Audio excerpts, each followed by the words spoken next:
And of course, we will try more to cultivate that culture in our people, while at the same time bringing the Fulanis in one fold and try to arrest their traditional practice of moving from one place to the other. And that is very big, an uphill task. But I think we can communicate with them more, because to them they don't have borders from Cameroon to Nigeria. But that's the thing, Your Excellency.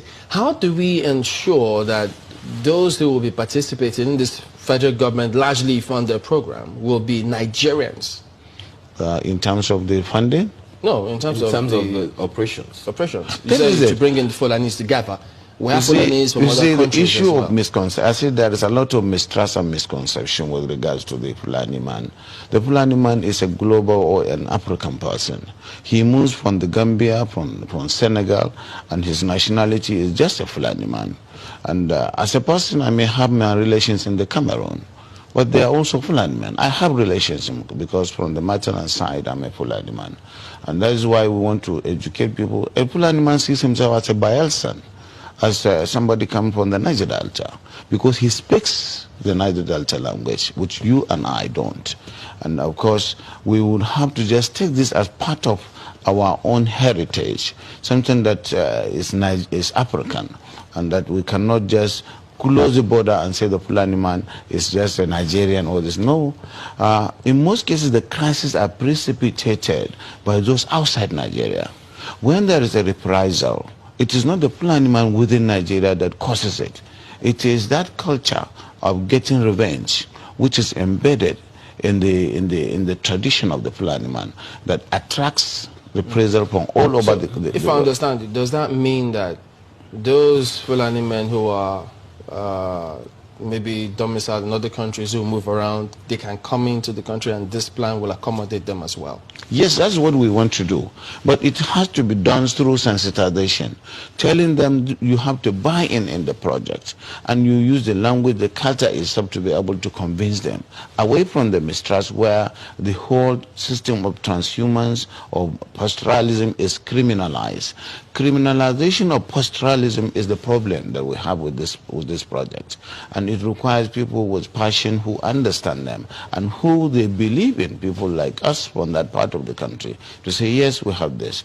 Because today there is no limit to the accusation that this and that has happened and it is the Fulani man who caused it. There is no tribe that is not that you don't have this criminality in, but certainly the way and manner we do it is really exacerbating the crisis and the problems. Will there be any form of documentation of all the people that will be, yes, we are within that? Oh yes, that is going to give Nigeria the opportunity to really have the best in terms of documentation in the demographics, because as I said, the Fulani man settles anywhere he can feed his cattle.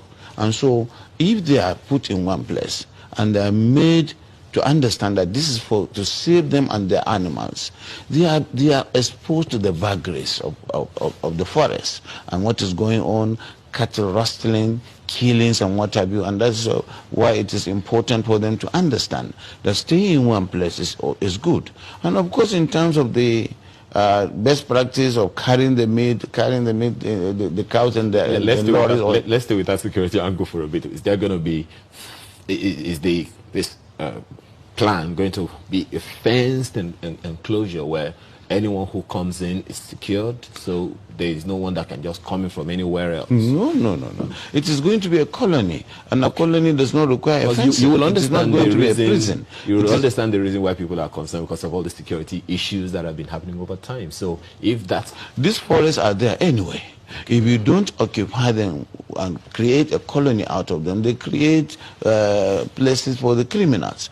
And today, that's why you have the Zambeza forest, because it is not being utilized. But Your Excellency, much as yes, I mean, they are fantastic. We have met a lot of them who are Fulanis as well. But the concern too is, why should federal government use resources for this country to accommodate Fulani men who are not Nigerians? You see, as I said, we are already accommodating them. Do you delineate and then really know who is not a Fulani man from Nigeria? They are all Nigerians because I said their identity, their own citizenship is Nigerian, even though we have relations all over the world, all over Africa. And so presumably they are Nigerians. I think you get me. That is the misunderstanding. They move from one place to the other, and they have relations, kith and kins in all the parts of the country, and even outside the country. So that is why our own population is fluid. You can certainly not say this is the population of Nigeria. So this issue